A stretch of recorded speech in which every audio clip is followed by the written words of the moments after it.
You've got it tuned to KEXP. We are listener-powered radio at 90.3 FM in Seattle, streaming worldwide at kexp.org, and also on our free mobile apps. You can take KEXP with you wherever you go. I'm Cheryl Waters down here in the KEXP studios. There is hardly even room for me to fit in with this giant band of people that we love and have known so very long. Live, returning to the KEXP studios, it's Polyrhythmics. Welcome. So wonderful to see you. A new album out, and we're excited to hear songs from that now. It's called Filter System. It's Polyrhythmics live on KEXP. Take it away.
You're listening to Polyrhythmics live on KEXP, songs from their new album, Filter System.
Ah, love it. The Polyrhythmics live on KEXP, or just Polyrhythmics. I had that conversation with someone the other day about bands you can never remember, whether it's got the or it doesn't, like Talking Heads.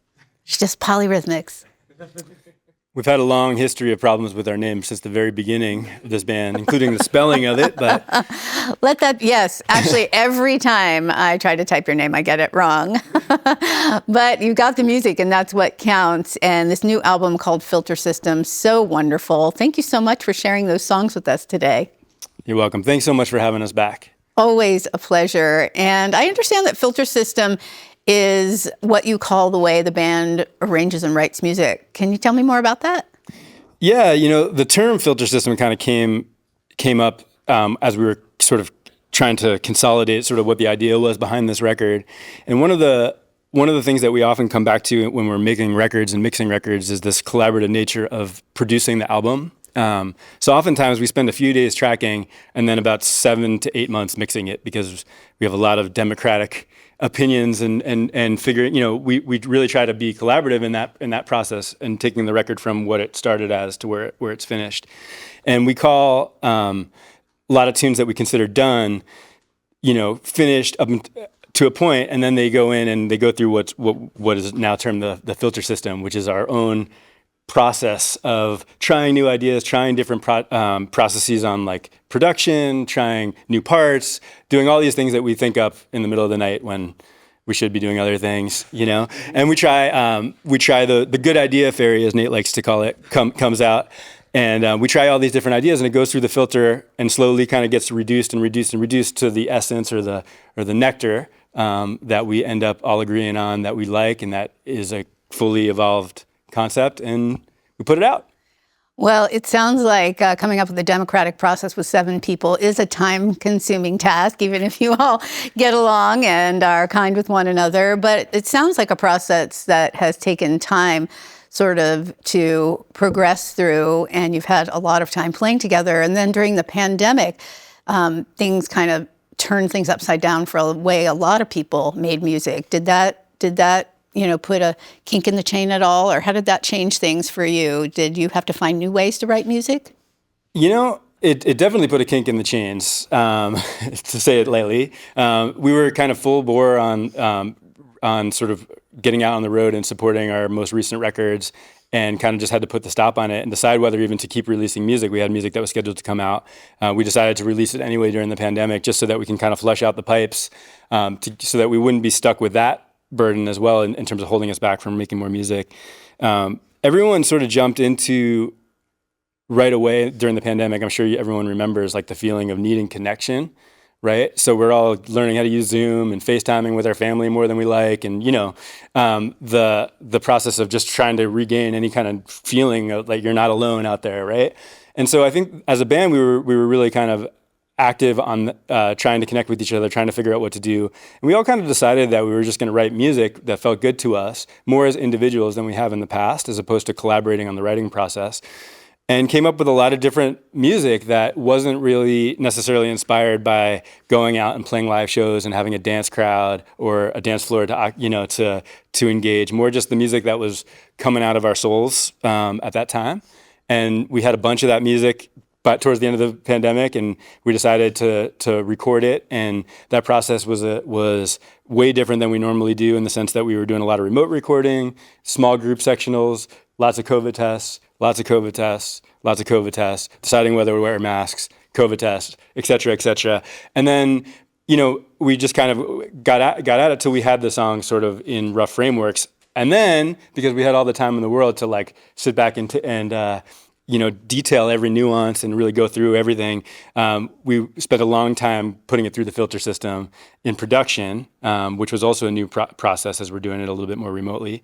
And at the end of it, we felt like we had a record that really sort of captured where we were at in that moment, continuing to try to make music, continuing to try to push it forward, continuing to try to still be friends and business owners and a collaborative group that we are.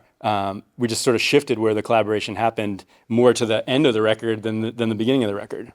Well, it's interesting. You just touched on that a little bit, but it seems to me that you road test your songs quite a bit in the past. And do you feel like you had to rely and trust yourself more to know, this is what it's going to sound like? We really haven't played it in front of an audience, and we don't have that feedback. We haven't been able to sort of adjust it or make changes in terms of how people respond to it. You just had to go with what this group thought was best. Yeah, it was completely different for us. And that the last bit of the filter system usually is the audience reaction. It's like, if the hips are shaking, then it's probably going to work. It's sort of like a little bit of a test and sort of what the reaction is in the crowd. And even if we think and then sometimes when we go out on the road and try those things and we don't get the reaction that we thought, then the good idea fairy, is Nate likes to call it again, comes out, and we start to go through a lot of different ideas of how we could rework it to try to get some kind of reaction that's different. This record, we didn't have that at all. I think I personally had no idea what people would think of it. I had lost kind of all perspective on terms of like, is this music, does it sound like Polyrhythmics? Is it a Polyrhythmics record? Any of that. But we just had to put it out.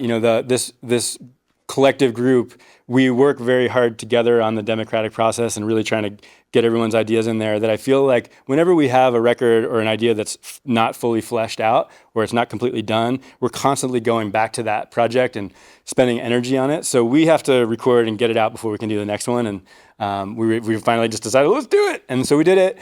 And now we've been out playing through the fall. We've been playing this music, and we've definitely been reworking some of the arrangements of stuff so that it translates better live, giving more room for new soloists to kind of emerge and new ideas, and trying to take a little bit of that feeling that we had when we made the music so that we can still deliver that feeling, but also incorporate the new world that we live in now and the feelings that we're getting both from the audience and from ourselves. Well, you definitely get those hips shaken, Ben. You've said we have a love affair with making people move their bodies, and that's definitely something this band can do. And at least there were 7 hips that could be shaken, so they could give you some validation there. But I just keep thinking about how there was never really a plan for this to become a band. You just came together with a recording project with the intent to make some music and maybe go your separate ways. And when you started playing live, the audience it blew their mind, and you're like, all right, I guess we'll roll with this. And here we are over a decade later. Do you feel like it's the audience that has kept you going? I feel like it has to be a little bit of, it's hard to say. Everyone in this band could lead any band, could write their own music. There's nothing really holding anyone back from doing that, except for the fact that when we do this thing that we do together, it creates something really special that it's not just like us being like, hey, we're really cool. Like we go out and when we see like that people are really moved by it, and it really, we get some amazing messages just about where the music takes people and how important it is to them. And a lot of times in our darkest sort of points, we kind of, we lean into that being like, it's not like an obligation, it's sort of what we're here to do, This is what we need to do. And I think that the audience, if nobody liked the music, it probably wouldn't still be still be going. That's the truth. I mean, when we started as a recording project in the very beginning, the goal was to make a record because that's what we want. We were really into vinyl and we wanted to make a record. When people started buying that record and collecting it and passing it on to their friends, that's when sort of it was like, oh, we can still make recordings and keep putting them out, and there'll be maybe more people that'll hear them. The live show also sort of hit us at the same time. People were getting turned on to the music, and that was sort of spiraling the whole thing. They were turning their friends onto the records, and then they would buy the records, and we're like, we feel like we're getting away with something, because really we were just hoping to make a record and call it good. But we're thankful for the audiences. We're thankful to see them grow. We're thankful for the audience that we've had here in Seattle for 12 years now. It's just been amazing, and with a little bit of everyone's effort, this band will keep firing and keep making more records. Well, you have made another beautiful record. It's called Filter System. And thank you so much for bringing these songs to the KEXP airwaves today. Yeah, you're welcome. We're here live with Polyrhythmics in the KEXP studio. We want to thank the band so much for sharing this new album with us. And thanks to all of our listeners and viewers for making these sessions possible. We are listener-powered. You can find out more about us at KEXP.org and make a gift to support discovery of great live music here in the KEXP studios. And subscribe to our YouTube channel to get notification every time we launch a new video. Once again, a big thank you. It's Polyrhythmics live on KEXP. Thank you. Discover new music at listener-powered KEXP.org.